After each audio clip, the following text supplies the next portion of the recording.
14 जून को महाराष्ट्र में कथावाचक पंडित प्रदीप मिश्रा जी ने व्यासपीठ से भगवान श्री चित्रगुप्त जी के संबंध में अमर्यादित टिप्पणी के संबंध में काय समाज द्वारा माननीय मुख्यमंत्री के नाम गुना कलेक्टर को ज्ञापन सौंपा है। ज्ञापन में उल्लेख किया है कि पंडित प्रदीप मिश्रा जी द्वारा 14 जून को महाराष्ट्र में कथा के दौरान भगवान श्री चित्रगुप्त जी के संबंध में अमर्यादित टिप्पणी से सभी समाजजनों में आक्रोश फैल गया है।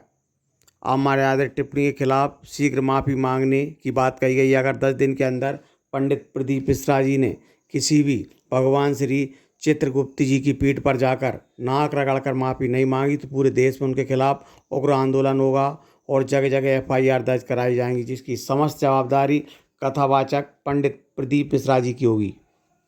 जो ज्ञापन दिया गया है, क्या मामले को लेकर ज्ञापन दिया है?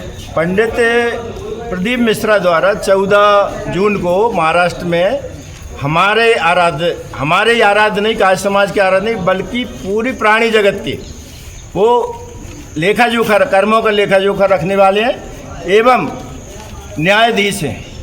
उनके बारे में ऐसे तूतड़ाक शब्दों से अमर्यादित टिप्पणी की गई जिससे काय समाज में भारी रोष व्याप्त पूरे भारत हिंदू समाज में, सनातन समाज में सभी लोग इससे आहत हुए और सभी जगह ज्ञापन दे के ये विरोध प्रदर्शन कर रहे हैं। 10 दिन के अंदर माफ़ी मांगने की बात कही है। अगर वो नहीं मांगते माफ़ी तो सब जगह FIR होगी और भारी विरोध प्रदर्शन उनका पुतला भी जलाया जाएगा। अगर वो नाक रगड़ के सही ढंग से चित्रगुप्त पीठ पर जाके माफ़ी नहीं मांगेंगे तो इस तरह का हम आंदोलन जारी रहेगा, उनके खिलाफ आंदोलन। आज समस्त संगठन, हमारे 5 संगठन हैं गुना में, लेकिन काय समाज के बैनर के तले सभी ने आज एकजुटता दिखाई है और सब एक साथ आकर एक ज्ञापन दिया है। सभी का जो यहाँ पे आए सभी का बहुत बहुत आभार, धन्यवाद। जय चित्रगुप्त भगवान की जय।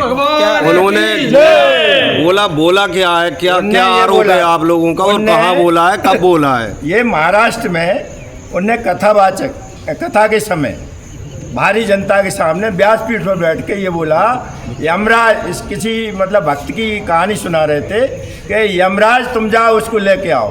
तो वो गए, यमराज लेने गए तो अरे क्या तुमसे वो आया नहीं, तुम क्या काम किए हो, तुमसे यमराज को भी तू तड़ाक बोला। इसके बाद चित्रगुप्त भगवान का जाओ चित्रगुप्त को बुला के लाओ, जाओ तुम जाओ, मुछंदर कहाँ है चित्रगुप्त, जाओ तुम लेके आओ। उन्होंने कहा साहब मैं कैसे लाऊं?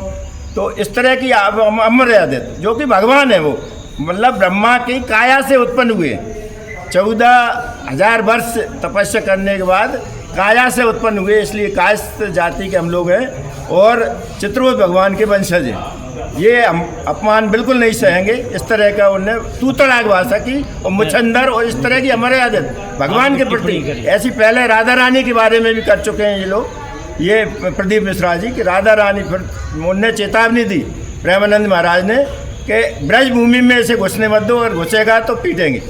इस तरह से नाक रगड़ के उनने राधा रानी के मंदिर में जाके नाक रगड़ के माफ़ी मांगी।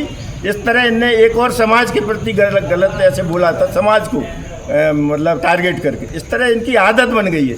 ये केवल लुटेरे हैं, कोई ये टोट के बताते हैं, ठगे, हजारों करोड़ों की संपत्ति इकट्ठी कर ली और कुबेरेश्वर धाम में और अपने ये बांटते रहते हैं, कुछ तो भी करते रहते हैं और भीड़ इकट्ठा करते हैं। एक मनोरंजक है, ना कि ये कथावाचक। इन्हें कोई पुराणों का ज्ञान नहीं है, ना उनने पुराण पढ़े, जबकि हमारे चित्रगुप्त भगवान का पुराणों में व्याख्या है कि ये धर्मराज के बाद इनको न्यायाधीश की पदवी दी है कि न्यायाधीश आप कहोगे ते होगा, जिसको कर्म के अनुसार आप बताओगे क्या न्याय किया जाए उसका न्याय करते। ये वाक्य कब का है, किस तारीख? 14 जून अभी महाराष्ट्र में बीट का ये वाक्य है। तो आपका शुभ नाम? मेरा ब्रजेश कुमार श्रीवास्तव, अखिल भारतीय कायस्थ महासभा का अध्यक्ष हूँ और वैसे काय समाज से सभी लोग आए, काय समाज का एक छोटा सा सिपाही हूँ।